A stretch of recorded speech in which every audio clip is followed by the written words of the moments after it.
yo. So I'm not going to try and show you how to process an image all the way through.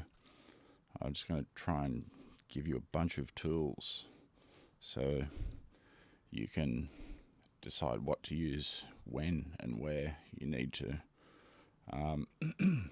This color preserving stretch thing's been really good, but I don't know if I'm actually going to be able to use this technique going forward from here. We shall see. Exposure and gamma is what I want here. So there's I was just thinking about this. Might just try and experiment and try doing 4 different ways of stretching, I guess, that I can think of. One of the first things you want to do once you get in, you're in 16-bit. Histogram over here, this little button up here, what does it say? Uncade, yeah, basically shows you a more accurate histogram. There's one there, and I'll show you another one later on, but yeah, you can see all this schmutz down here. They're basically stacking artifacts, or stacking artifacts or effects of stacking on the edges of the image creates this. So first thing I do is go through and give it a crop. I'll give you a bunch of keyboard or shortcuts or hotkeys. You might want to have a pad and pen, or you have your little book handy if you can at some point. Control 0 will fit the image to the screen like that. So you can, Z is zoom tool. You can zoom in and, Control 0, fit to screen. First thing I want to do is go and crop. Go and take about, talking to the microphone, I'll go and take about there. Down to here. I'm going to have to be a little bit more careful about this whole cropping business now that I'm going to be combining images. So I need to keep the sizes and everything the same, but alright, let's say we'll go with that. Image and crop. And histogram, there you go. So you got a nice sharp cliff on the left-hand edge of that histogram there now. Another habit of mine is to, once I've done that, is just to copy that quickly. Just drag it down to there, make a background copy, and start processing from that point forward, basically. What do we do here? Let's we'll do the color preserving stretch in Photoshop. So the first thing you got to do is go and subtract the background, the sky background. So there's you can come up here to image adjustments. You got levels and curves. Control L, Control M. You've also got layers. You can have an adjustment layer, levels or curves. Basically over here, these are the adjustment layers. So if I add an adjustment layer, a curves layer, it'll come up as an adjustment layer there that you can refer back to. This will become clear. You probably know some of this already. I'm just going to step back from that. The other thing you can do is Control M will bring up the curves. Control M. Control M. Why is Control M not controlling Control Ming?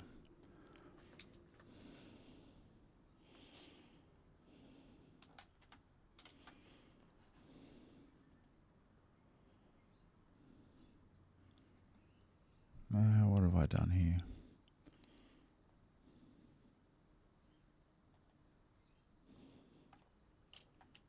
There we go. Control M.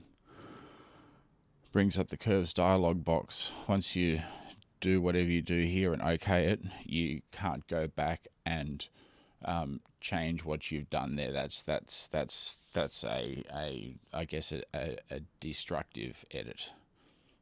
It's not something that you can go back. Like the adjustment layer will stay there. But for this purpose, Control L, we just want to subtract the sky background.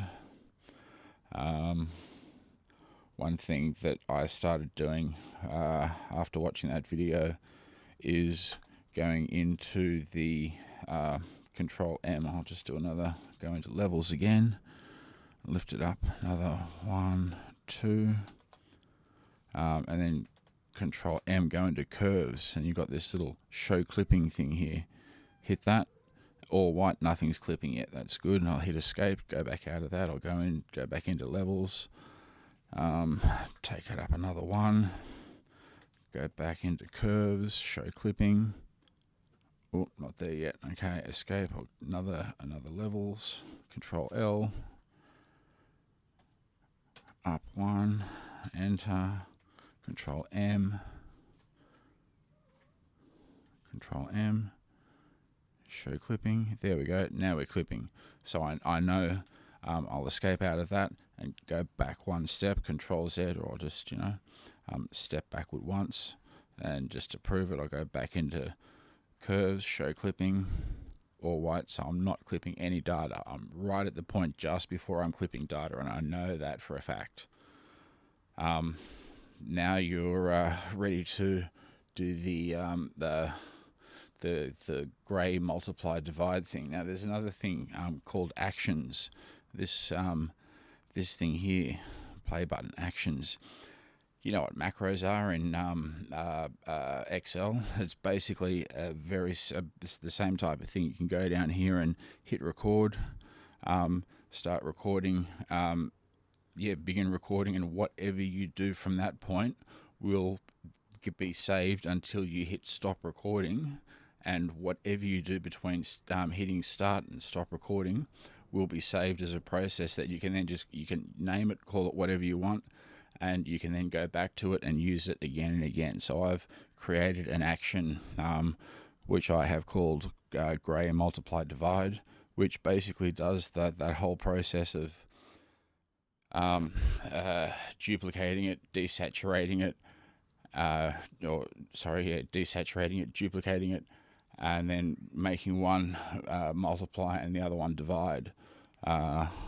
So to show you that, I'll just go and select that action and hit play, and it will go through and has done it all for me there. So you need to go back in onto this layer. Now the fella in the video was doing the curves like this, which is a destructive thing. Once I hit OK, I can't go back and adjust it. I can undo it, but I can't adjust it. So I'm not going to do. That's one way you could do. I started doing it another way, which was basically to use adjustment layers. Layers. I'll add one in there. And what you can do is select a bunch of layers, more than one layer, and make them into a group. There's a little folder icon down here, or Control G.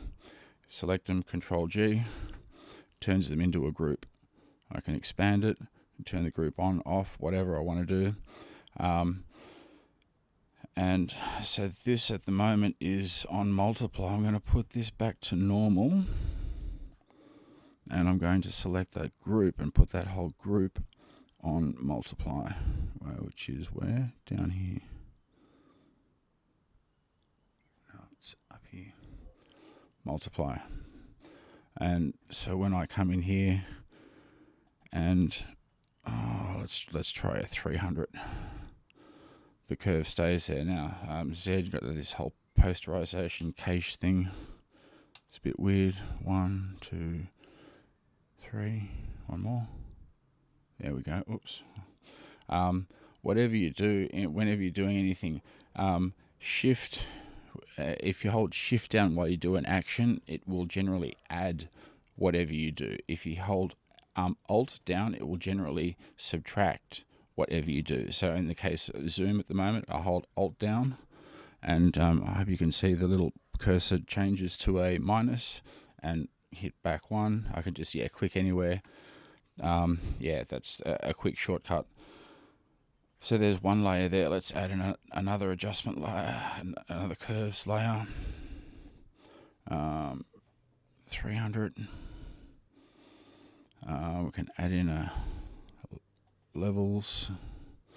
Now you can see the histogram here doesn't look really good.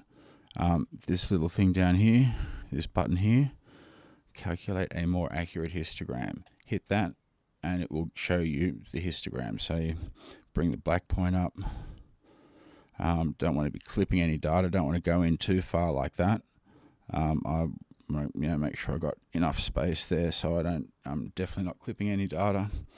I can come up here and get a more accurate histogram here too.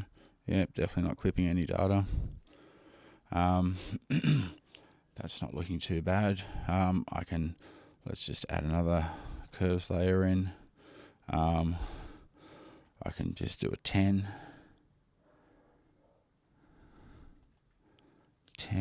or a 30 or 100 or 300. Oh, what did I just do there? 300.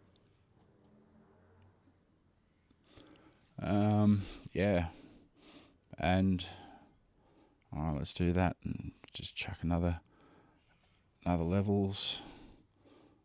Show me a better histogram.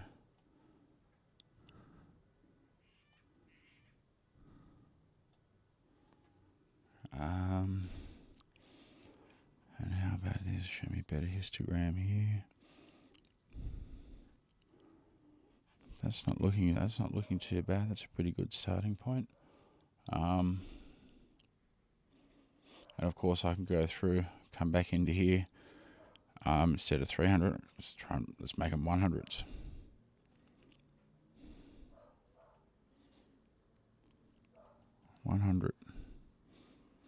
Leave the levels. Levels are probably going to need to change because it'll be clipping.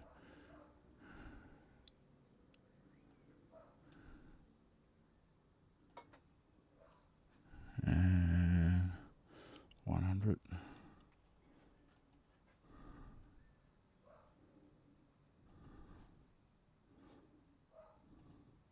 What I probably should have done is another keyboard shortcut is this one's a favorite. I use this one all the time. Control, Shift, Alt, and E. Basically merges all the visible, everything, whatever's visible, into a new layer.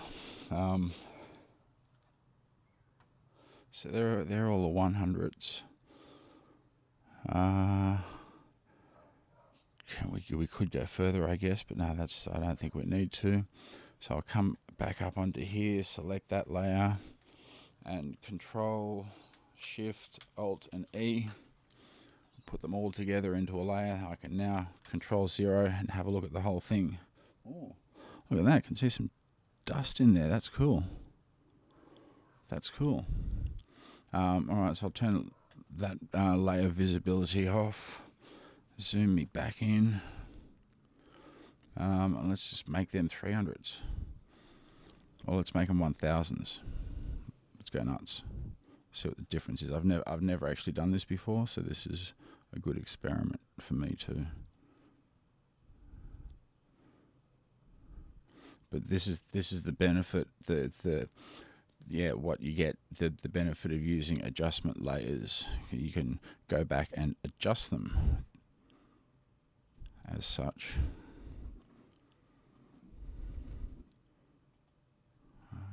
1000.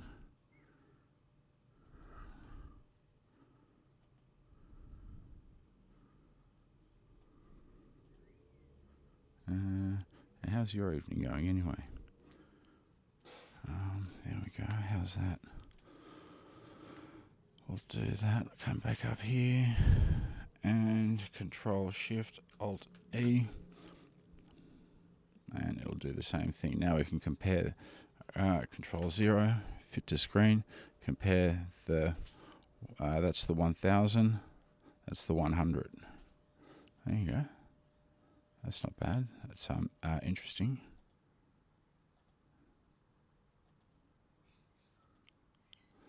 But that's a color preserving stretch. Let's try and do this another couple of ways in a minute.